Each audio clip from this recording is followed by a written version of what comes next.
bienvenue chez Automobile de l'Est. Alors après l'avoir vu rouler maintenant, on va faire le tour de cette Golf GTI Phase 2 Performance, donc une 245 chevaux de 2018. Performance reconnaissable grâce au petit logo rouge à l'avant et sur la malle, et aussi surtout aux inscriptions GTI sur les étriers de frein à l'avant. Celle-ci c'est un Phase 2, donc nouveaux optiques avec les LED, et en plus celle-ci a l'option Virtual Cockpit, donc on n'a plus les aiguilles, on a un écran digital.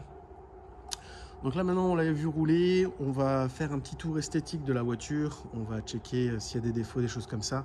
On va faire le tour des pneumatiques, des jantes, des freins.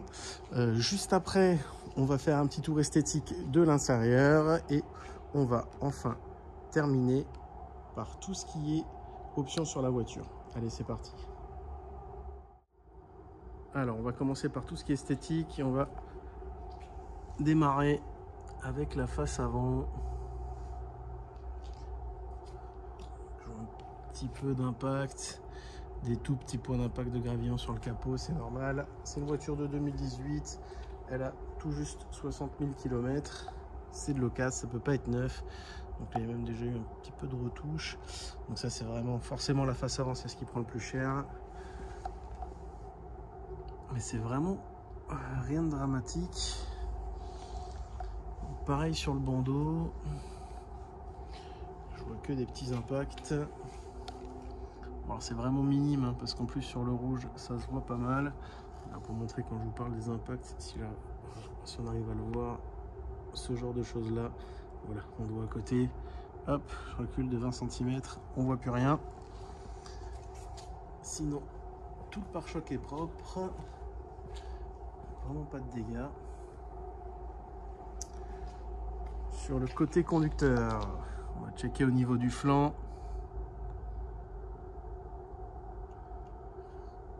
Je vois pas de bosse ou de coup de portière sur le flanc. Le rétro est nickel.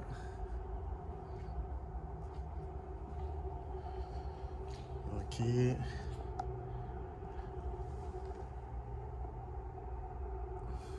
Rien dans ce sens là non plus. Pas de coup de porte, pas de grosses rayures. La micro rayure, ça c'est normal, surtout sur une couleur rouge comme ça. Au niveau de la malle et du pare-choc, rien de spécial. Pareil pour le bandeau de chargement ici, pas de gros coups. Spécificité aussi des phases 2, les clignotants dynamiques à l'arrière, qu'on peut d'ailleurs faire poser sur les phases 1, mais c'est pas, ils sont pas aussi fluides. Alors je vois pas de bosse, pas de coup de portière non plus côté passager. On va regarder ça de plus près. On va changer d'angle. Le rétro est nickel. Impeccable. En haut du pare-brise, pareil, pas d'impact. Nickel. Et bah du coup, on va checker la suite et puis on va se faire les jantes, les freins et les pneus. Voilà, on va commencer avec le côté passager. Donc on va mettre un peu de lumière. Les pneus, c'est des pneus 4 saisons en 225/35 par 19. Je regarde si je connais la marque. Des Tristar, ça ne dit rien de spécial. Les pneus sont quasi neufs, ils sont à 9,95 9,5 mm, en sachant qu'un pneu 4 saisons 9, on tourne entre 10 et 12 de manière générale. Au niveau de la jante, alors on va peut-être mieux sans cette lumière là. On a un petit croc ici, un petit croc là. C'est ultra léger, je me demande même si c'est pas au montage des pneus, parce que sur un trottoir ça aurait fait plus de dégâts. Au niveau des freins, les disques sont neufs, il n'y a pas à réfléchir. Au niveau des plaquettes, est-ce que j'arrive pas à mieux éclairer ça? Ouais, voilà, pareil, bon, les plaquettes sont neuves ou quasi neuves, c'est nickel. On va checker à l'arrière. Donc à l'arrière pareil, les Tristar, 4 saisons, All Season c'est marqué dessus, toujours en 2,25, 35, 19. Au niveau de la jante, je vois rien de spécial, je vais juste m'éclairer un peu, ça n'a pas l'air. Au niveau des freins, on n'est pas sur du disque neuf, mais on n'est pas loin. Et au niveau des plaquettes, pareil, plaquettes neuves. Donc il n'y a vraiment rien à prévoir, ni pneumatique, ni disque, ni plaquettes. Alors pour l'intérieur, on va commencer avec le panneau de porte côté passager, avec le petit bandeau rouge lumineux dans la baguette. C'est très propre, pas de coup de chaussure. Alors le petit dessin qu'on voit là sur les baguettes de porte, c'est le même qu'il y a sur le centre du volant. On va se mettre peut-être un peu de lumière, le tableau de bord. On va justement checker le volant. Ouais, je vois pas de griffe de ce côté-là. Les petits sièges écossais, ils sont nickel, pas de trou, pas de déchirure. Et on va fixer la petite lampe. Voilà, 60 000 bornes, hein, les sièges passagers en plus, en général, ils sont nickel. Donc l'assise est bien rigide, elle n'est pas abîmée, elle n'est pas aplatie. Ça c'est impec. On va passer sur le passager arrière. Ok. La lumière est peut-être un peu agressive. Et oui, c'est l'hiver. Il fait beaucoup plus sombre. Donc l'arrière, le dossier, pas de traces. La banquette a l'air nickel. Je vois pas de traces de siège enfant, ce qui explique aussi peut-être qu'il n'y a pas de traces de pied sur les dossiers. En tout cas, c'est impec. Au niveau du coffre, 2 tiers, 1 tiers, trappe à ski, la petite trousse avec la grande anti-crevaison. Ok, c'est nickel. Et voilà, les plastiques. Alors là, on voit des petites traces de ce genre-là. Là. Voilà, ça c'est quand vous mettez des choses dans le coffre que vous les fixez pas, que ça se balade quand vous accélérez et que vous freinez. Alors c'est rien de dramatique, en plus c'est le genre de choses qu'on voit jamais, puisque quand vous ouvrez votre coffre, vous regardez ce que vous prenez, ce que vous mettez dedans, et vous n'avez pas le nez en l'air sur le plastique du coffre. Hop.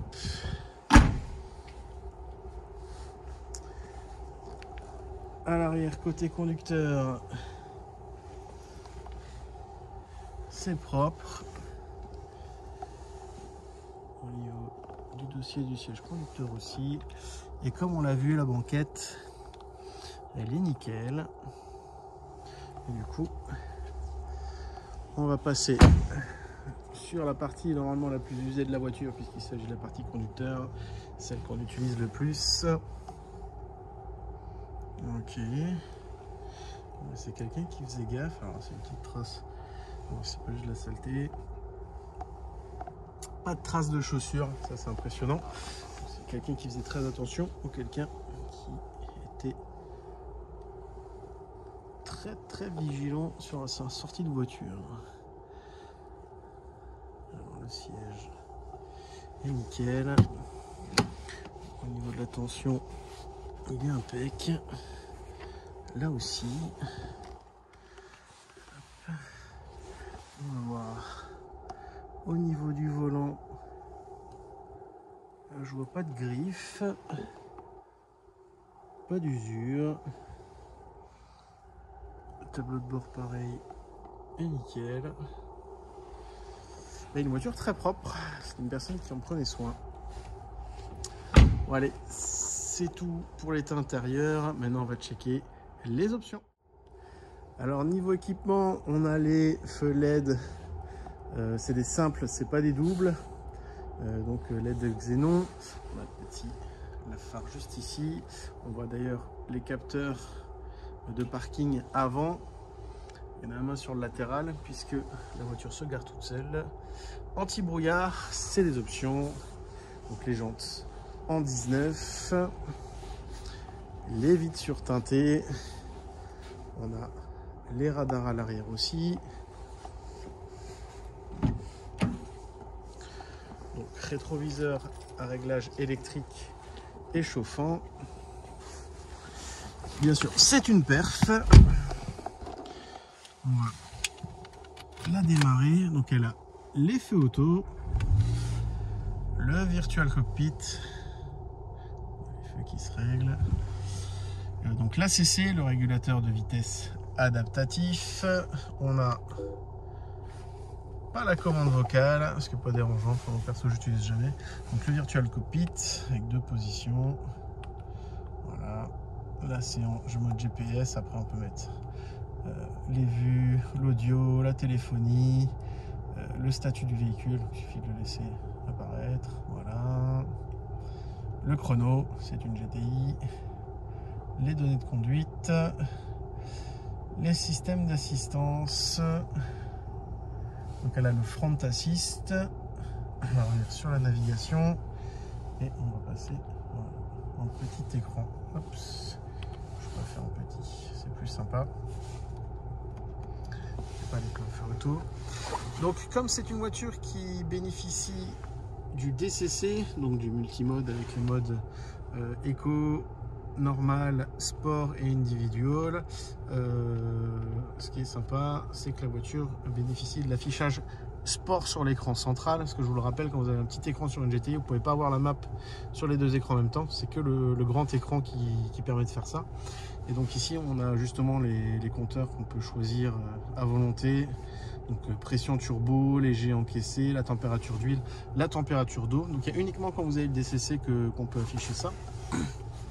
Elle a bien entendu les sièges chauffants à l'avant, conducteur passager, la clim auto bizone, on a la boîte auto DSG, donc le DCC ici, cette petite touche là qui est en fait, hop, on pourra peut-être faire une petite démo, le stationnement automatique. Donc la voiture se gare toute seule, elle possède l'auto hold. Donc l'auto hold, pour ceux qui ont les boîtes automatiques, au feu rouge, au stop, enfin quand vous êtes à l'arrêt, vous avez l'habitude de garder le pied sur le frein pour pas que la voiture avance en drive. Là il suffit de mettre un petit coup de frein, voilà, et vous avez ce petit P là qui s'affiche et la voiture garde le frein pour vous. Il suffit de retoucher l'accélérateur et la voiture repart tranquillement toute seule. Bien entendu, elle a la navigation, mais elle est affichée ici, donc si je veux faire venir la carte, il faut que je fasse ça. Elle disparaît du tableau de bord, puisqu'on ne peut pas avoir les deux en même temps. Donc radar avant-arrière, stationnement automatique, et si je dis pas de bêtises, caméra, voilà, je viens de l'entendre, c'est bon. Donc caméra, la ligne rouge, c'est pour l'ouverture de coffre. On va juste voir si elle a le CarPlay. Elle a l'App Connect, donc elle a le CarPlay, donc c'est Android et Apple avec le mode MirrorLink. Là on le voit pas bien, mais il y a une petite prise USB cachée là-dedans. Il faut brancher le téléphone, hein, ça marche pas en Bluetooth, donc il faut brancher le téléphone pour le CarPlay. Ce qui marche en Bluetooth, c'est tout ce qui est téléphonie, appel et bien sûr tout ce qui est musique. Donc après il suffit d'aller sur Média en Bluetooth et YouTube, Spotify, n'importe ce que vous utilisez, ça passe direct dessus. Et en plus avec le CarPlay, quand vous êtes branché, vous pouvez mettre votre GPS du coup dessus ou vos applications. Donc le DCC, on a les 3 modes plus le mode individual. Donc le mode individual, on peut adapter tout ce qu'on veut avant. Donc c'est-à-dire la direction en sport, l'entraînement sport. Alors là voilà, alors ça c'est rare, c'est un DCC plus. Donc le DCC normal, on peut régler toutes ces choses là sauf le bloc différentiel de l'essieu avant, et donc pour avoir ce réglage là, donc en normal ou en sport, sur le différentiel avant, c'est uniquement le DCC plus. C'est assez rare, les gens ne le savent pas toujours, mais c'est vraiment voilà, déjà le DCC c'est une belle option, mais le DCC plus c'est vraiment le top du top. Donc voilà, par exemple son moteur, je peux le mettre en sport, je veux que la direction soit plus cool, je la mets en normal, la boîte aussi, le différentiel aussi, l'ACC aussi. mais je vais avoir la sonorité du mode sport. Donc là, j'ai paramétré mon mode et du coup maintenant quand je suis en individual, la voiture va être comme en mode normal, sauf au niveau de la sonorité qui sera comme une sonorité sport. Donc on peut tout changer comme on veut, c'est vraiment super bien foutu. Et comme dit IDC, c'est plus bonne surprise, je savais pas qu'elle avait ça, donc c'est top top top. Bien entendu, palette au volant pour passer les vitesses. Palette au volant, beaucoup de monde les veut, mais personne ne les utilise. À part si vous êtes dans un col pour décélérer ou une sortie d'autoroute pour économiser un peu les plaquettes. Et de toute façon, vous avez le mode séquentiel sur la boîte de vitesse. Quand vous êtes en drive, voilà, on a un séquentiel, on passe les rapports, on rétrograde. À l'inverse du rallye, où en rallye on rétrograde en poussant et on passe les vitesses en tirant pour une simple bonne raison, c'est qu'au freinage vous partez en avant même si vous êtes maintenu par le harnais, c'est beaucoup plus simple de pousser pour retomber les vitesses. Enfin bref, les essuie-glaces automatiques, cela va de soi. Et je viens de voir aussi, elle est équipée du système d'alarme, je pense. Alors je vais juste vérifier puisqu'il doit y avoir le bouton au niveau du bas de la ceinture, ou alors c'est juste une diode fake.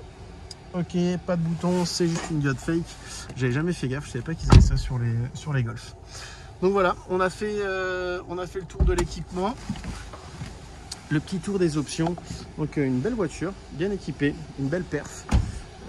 En plus rouge, un peu comme les premières Rabbit, surtout qu'on a maintenant les tissus écossais à l'intérieur. Donc voilà, très belle voiture. Surtout, n'hésitez pas à mettre un petit pouce bleu, un petit commentaire, ça nous fait remonter dans les vidéos. Et surtout à vous abonner. C'est le plus grand remerciement que vous pouvez nous faire pour le temps qu'on prend pour faire les vidéos, même si on y prend beaucoup de plaisir. Et surtout, c'est complètement gratuit. Et allez, une dernière petite chose. Ça, c'est vraiment aussi parce qu'on ne l'a pas souvent sur les GTI. C'est pas une option courante.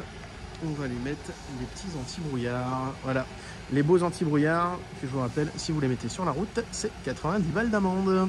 Bon allez, je vous laisse là-dessus et je vous dis à bientôt. D'ailleurs, je crois que la prochaine, c'est celle-ci.